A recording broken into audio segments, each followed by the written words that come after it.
मित्रों, सुकरात एक बहुत अद्भुत, कुछ गिने चुने इस धरती के नमक जैसे होते हैं ना, ऐसा एक जागा हुआ बुद्ध था। अपने शिष्यों से अक्सर यह बात करते थे, एक ध्यान देने योग्य बात है ये, कि दुनिया में सबसे बड़ी बुद्धिमत्ता यह जान लेना है कि मैं कुछ नहीं जानता।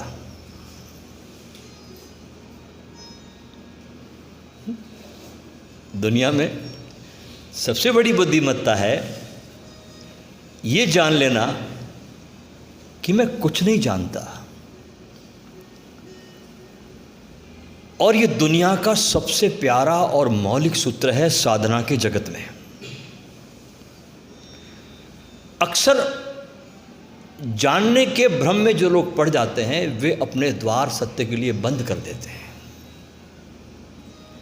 आपको ये भ्रम पैदा हो गया कि आप जानते ही तो फिर दरवाजे खोलने की जरूरत ही क्या है।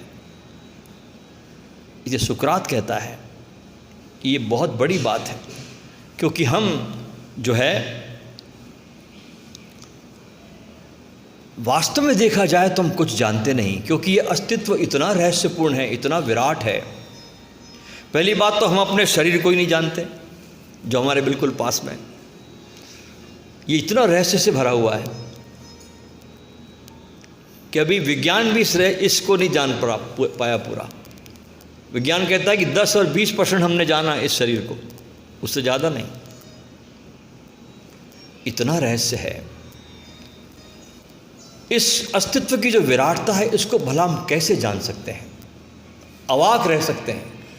जब हम इस रहस्य में डूबते हैं तो बस अवाक रह जाता आदमी, खाली हो जाता, जानने के भ्रम से मिट जाता, और उस अवाक होने की स्थिति में निर्दोष हो जाता। ये ऐसे घटता है जैसे तुम तुम्हारी जानकारियां छोड़ते हो और उस रहस्य में डूबते हो और अवाक हो जाते हो तो निर्दोष हो जाते हो, छोटे बच्चे के समान हो जाते हैं। और बच्चे सबको प्यारे लगते हैं। अब देखें ना, पालने में कोई छोटा बच्चा हो कितना प्यारा लगता है, कोई भी उसको गोदी में उठा लेता है। ऐसे जब तुम बच्चे हो जाते हो ना तो परमात्मा तुमको अपनी गोदी में उठा लेता है। अभी क्यों नहीं उठाता? क्योंकि तुम चालाक हो।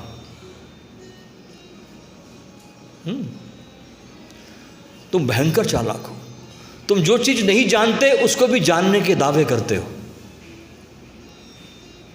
तुमको पता कुछ भी नहीं है, तुमने 4 किताबें पढ़ ली बस, और उस 4 किताबों को तुमने तुम्हारे ज्ञान का आधार बना लिया कि तुम जानते हो। लेकिन अभी तुम्हारी सांसों ने उस सुगंध को अनुभव नहीं किया। तुम्हारी सांसों में सुगंध नहीं है उस ज्ञान की। लेकिन ये स्वीकार करना बड़ा कठिन है कि मैं नहीं जानता, क्योंकि बहुत बार हम न जानते हुए भी लोगों से कह देते हैं कि हम जानते हैं। अगर हम दिन भर अपने दिनचर्या को देखें तो कितनी बातें हम लोगों तक कहते हैं, वो कह देते हैं जिसको हम जानते भी नहीं हैं। दिन भर देखो हम कितनी बातें करते हैं जिसको हम जानते ही नहीं हैं, वो भी आगे पास ऑन करते लोगों को, और इसलिए हम आगे बढ़ नहीं पाते। ये बड़ा भारी आपको सूत्र अपने जीवन में अगर साधना में प्रगति करनी है तो धारण करना होगा कि मैं कुछ नहीं जानता। पहला सूत्र कि मैं कुछ जानता नहीं। और ये सूत्र तुमको सरल बना देता है। ये तुमको तुम्हारे अनंत संभावनाओं के तुम्हारे द्वार खोल देता है। इसलिए लाओ से का बड़ा प्यारा सूत्र है ताओ उपनिषद में। एक सूत्र में लाओ से कहते हैं कि बुद्धिमत्ता को छोड़ो और ज्ञान को हटाओ और तुम 100 गुना लाभान्वित होंगे। कितना सुंदर सूत्र है लाओ से का, जो सुकरात से मेल खा रहा है। पल पल सचेत रहना इस ध्यान साधना के पथ पर पल पल। बहुत मौके आएंगे सो जाने के, अहंकार करने के, लेकिन पल पल सचेत रहना कि तुम कुछ नहीं जानते। और जितना पल पल सचेत रहोगे कि तुम कुछ जानते नहीं, तुम्हारा विकास शुरू हो जाएगा।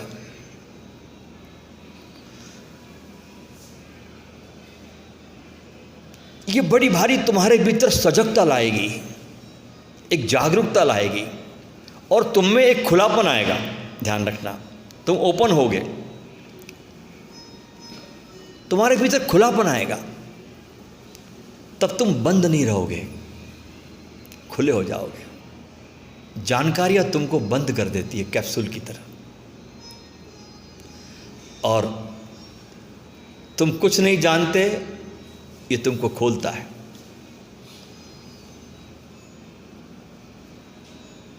अपने हाथों से हमने अपने द्वार बंद कर दिए हैं।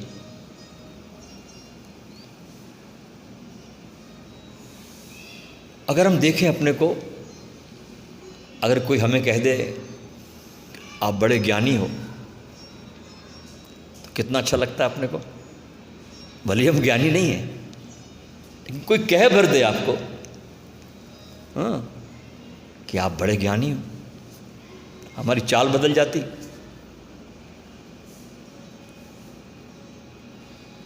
हमारी चाल बदल जाती है। कोई हमें कह दे आप बड़े भगत हैं, हम कितने प्रसन्न हो जाते हैं। लेकिन इन छोटी छोटी शुद्र बातों से अगर हम बाहर निकले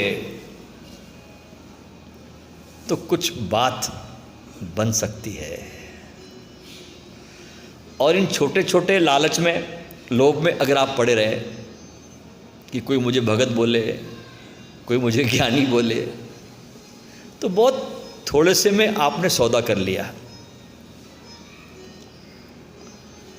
सत्य के साथ रहना ही सत्संग है, ख्याल रखना।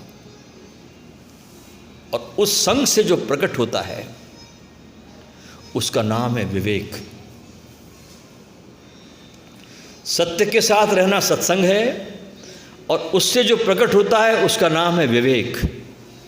विवेक तुम्हारी एक ऐसी अवस्था है कि तुम बिल्कुल बीच में खड़े हो, ना इधर ना उधर।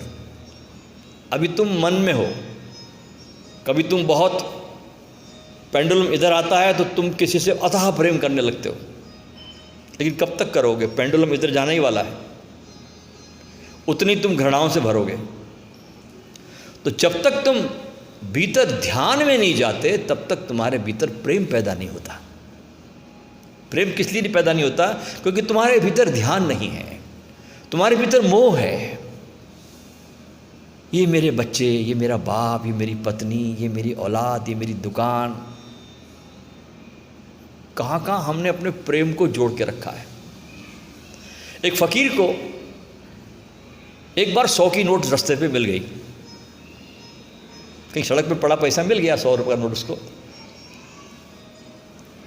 दिन भर चिंतन करता रहा कि इससे मैं क्या क्या खरीदूं, इस पैसे को क्या करूं, कहाँ लगाऊं। शाम होते होते उसने 100 रुपये का नोट फेंक दिया और कहा कि भगवान, ये 100 का नोट क्या मिला, तेरा चिंतन ही खत्म हो गया दिन मेरे अंदर से। आज यही चिंतन चलता रहा कि इसको कहाँ खर्च करना है। तो जिनके पास लाखों करोड़ होंगे वो तेरा क्या चिंतन करते होंगे? यहाँ 100 रुपये में खत्म हो गया चिंतन, तो जिनके पास लाखों करोड़ों हैं वे उस पैसे का कितना चिंतन करते होंगे। सत्संग का तो कोरा अर्थ होता है गुरु के निकट की सानिध्य। और सत्संग कहाँ करोगे? तो गुरु की निकटता मिल जाए, उसका सानिध्य मिल जाए, उस व्यक्ति के निकट होना जिसने जाना है, बड़ा मुश्किल है। पहली बात तो हमारी प्यास नहीं, यहाँ से शुरुआत होती है।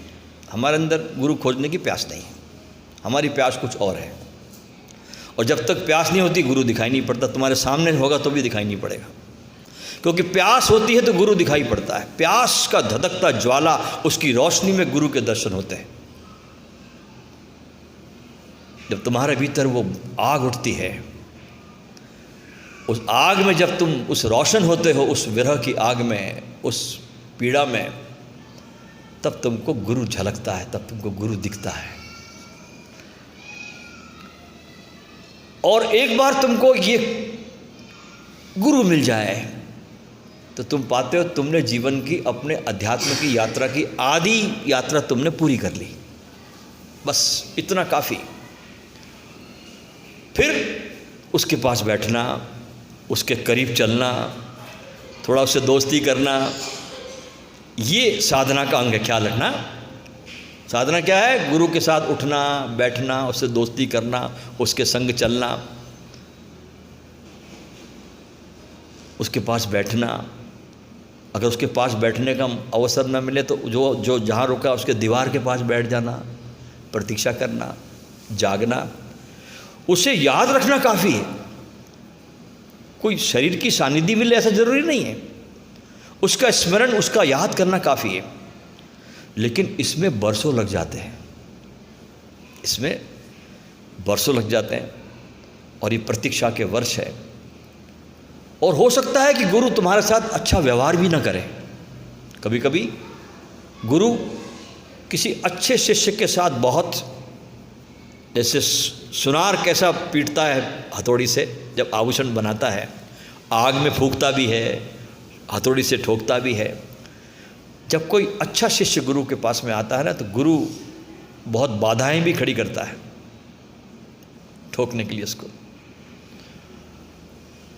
और वो बहुत से तुमको ऐसे गुरु अवसर भी देता है कि तुम उस गुरु के बारे में निर्णय ले लो कि ये आदमी ठीक नहीं है। बहुत ऐसे अवसर बनाएगा जानबूझ के वो, कि तुम उसके बारे में निर्णय लो और चले जाओ, ताकि छुट्टी हो, मुक्त हो, तुम भी मुक्त हो और गुरु भी मुक्त हो।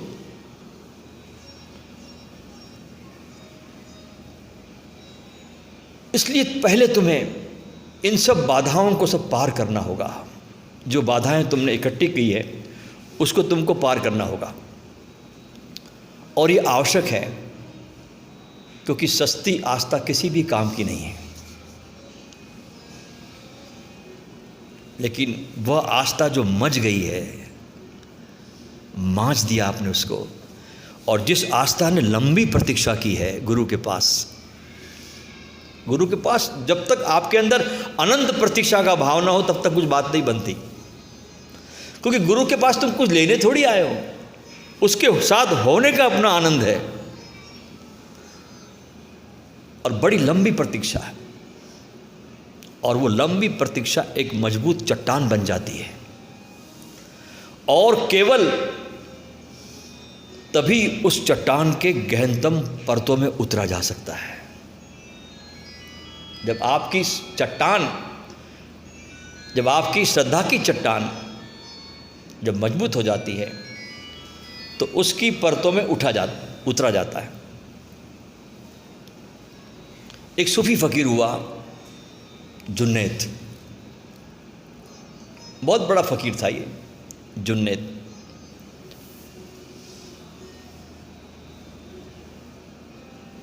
अपने जवानी के दिनों में गुरु को खोजने चला,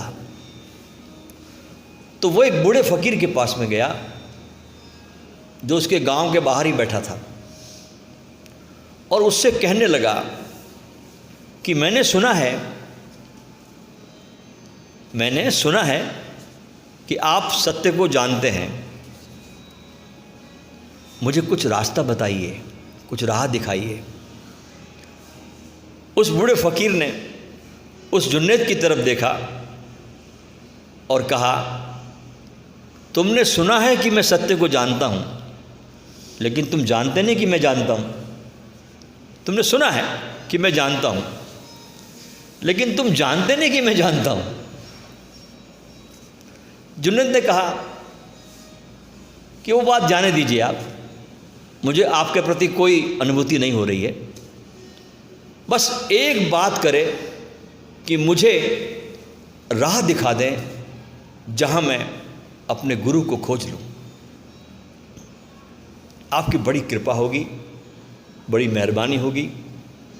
वो बूढ़ा आदमी हंसा और कहने लगा, जैसे तुम्हारी मर्जी। अब तुम ही बहुत भटकना चाहते हो तो मैं क्या कर सकता हूं?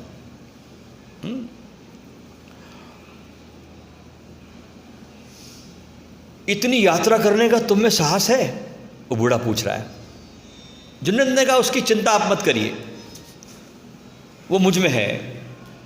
मैं एक जन्म तो क्या, अनेक जन्म भी गुरु की खोज में लगा सकता हूं। बस आप मुझे वो तरीका बता दो कि गुरु कैसा दिखता होगा और कैसे कपड़े पहना होगा। फकीर ने कहा, तब तो तुम सभी तीर्थों पर जाओ, मक्का जाओ, मदीना जाओ, काशी जाओ, गिरनार जाओ, वहाँ तुम हर एक साधुओं को देखो जिसकी आंखों में प्रकाश झरता होगा, बड़ी बड़ी उसकी जटाएं होंगी, बहुत लंबी उसकी दाढ़ी होगी, एक हाथ वो आसमान की तरफ रखा होगा और एक नीम के वृक्ष के नीचे वो अकेला बैठा होगा। ये उस बूढ़े फकीर ने उस जुन्नैद को निशानियां दी और तुम उसके पास कस्तूरी की सुगंध पाओगे, ये और निशानी थी। कहते जुन्नैद 20 वर्षों तक यात्रा करता रहा इस निशानियों को लेकर गुरु की खोज में। एक जगह से दूसरी जगह, दूसरी से तीसरी जगह, बहुत कठिन कठिन रास्तों पर भी चला। जहाँ जहाँ भी सूचना मिली कि यहाँ पहाड़ों पर मिलेगा वहाँ भी गया, गुप्त जगहों पर भी गया, जहाँ कहीं भी सुना कि गुरु वहाँ रहता वहाँ भी गया। लेकिन उसे न तो वो पेड़ मिला नीम का कहीं जहाँ बैठा होगा गुरु नीचे से जिसके, और न ऐसी कोई सुगंध मिली कस्तूरी की, न ही किसी के आंखों से झरता हुआ उसे प्रकाश मिला। जिस व्यक्तित्व को वो खोज रहा था उसे मिला नहीं, क्योंकि उसके पास पहले से ही बना बनाया एक फार्मूला था। अब बने बनाए फार्मूले से कोई गुरु मिलते हैं कि आपने डेफिनेशन बना ली 4 लाइन की कि ऐसा गुरु होना चाहिए?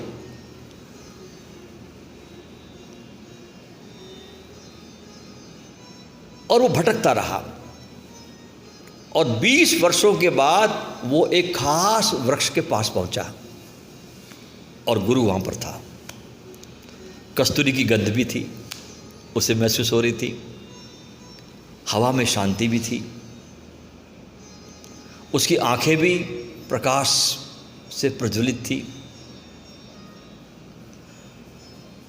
उसकी आभा को जुन्नैद ने दूर से ही महसूस कर लिया था, बहुत दूर से, कि वही व्यक्ति है जिसकी मेरे को आवश्यकता है, जिसकी मुझे तलाश है। और पिछले 20 वर्षों से कहाँ नहीं खोजा मैंने इसको। और जुन्नैद उस गुरु के चरणों में गिर गया। आंखों से उसके आंसुओं की धार बहने लगी। गुरुदेव, मैं आपको 20 वर्ष से खोज रहा हूं। उस बूढ़े गुरु ने उत्तर दिया कि मैं भी 20 वर्षों से तेरी प्रतीक्षा कर रहा हूं। तू ही नहीं खोज रहा, मैं भी 20 वर्षों से तेरी प्रतीक्षा कर रहा हूं। देख, तू जहां से चला था वही ये जगह है। तू जहां से चला था ये वही जगह है। देख मेरी ओर, जब तू पहली बार मुझसे पूछने आया था गुरु के विषय में, और तू तो भटकता रहा, और मैं तेरा इंतजार कर रहा हूं कि तू कब लौटेगा और वापस आएगा। और मैं तेरे लिए मर भी नहीं सका कि तू जब थक कर वापस आएगा और ये अगर स्थान तुझे खाली मिला तो तेरा क्या होगा। जुन्नैद रोने लगा और बोला कि आपने फिर ऐसा क्यों किया, आपने ऐसा मजाक मेरे साथ क्यों किया। आप पहले दिन ही कह सकते थे कि मैं तेरा गुरु हूं। 20 वर्ष मेरे बेकार कर दिए। आपने मुझे रोक क्यों नहीं दिया उस समय। बूढ़े आदमी ने जवाब दिया, मैं रोकता भी तो तुझे उससे कोई मदद नहीं मिलती। कुछ उसका उपयोग न होता।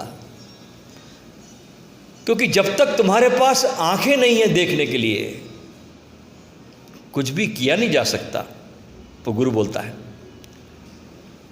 इन 20 वर्षों में समय ने तुम्हारी मदद की है मुझे देखने में।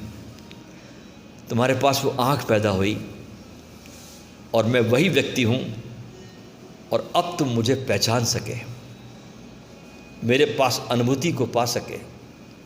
तुम्हारी आंखें इन 20 वर्षों में निर्मल हो सकी, तुम देखने में सक्षम हो सके, तुम बदल गए।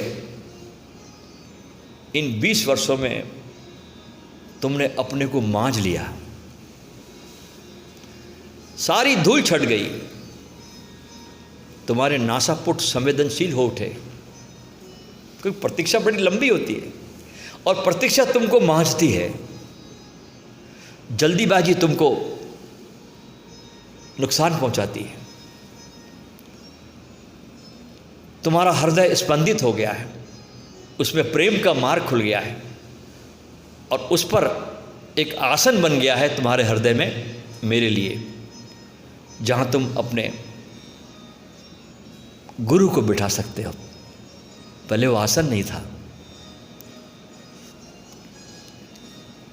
इस शिविर के प्रारंभ में ही मेरे दोस्तों, मैं आप पर भरोसा कर सकता हूं कि इस पूरे शिविर में आप भी अपने हृदय में एक सिंहासन जरूर बनाएंगे, निर्मित करेंगे।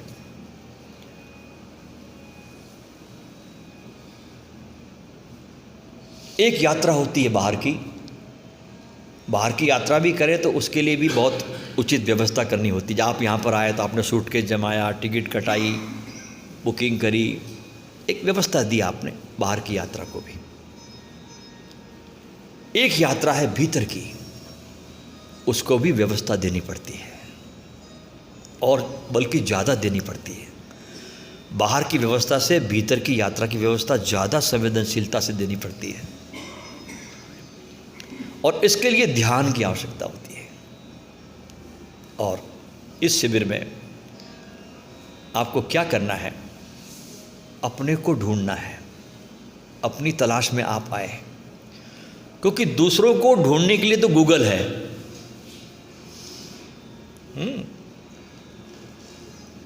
आप दूसरों को ढूंढना चाहे, गूगल बाबा मौजूद है, ढूंढ सकते गूगल पे जाके आप। लेकिन अपने को ढूंढने के लिए, अपने को सर्च करने के लिए, अपने असली व्यक्तित्व को जानने के लिए हमें ध्यान की आवश्यकता पड़ती है। ध्यान एक अग्नि है जिससे सारा कूड़ा करकट आपका समाप्त हो जाता है और तुम्हारा एक नया निर्माण हो जाता है उस ध्यान के द्वारा।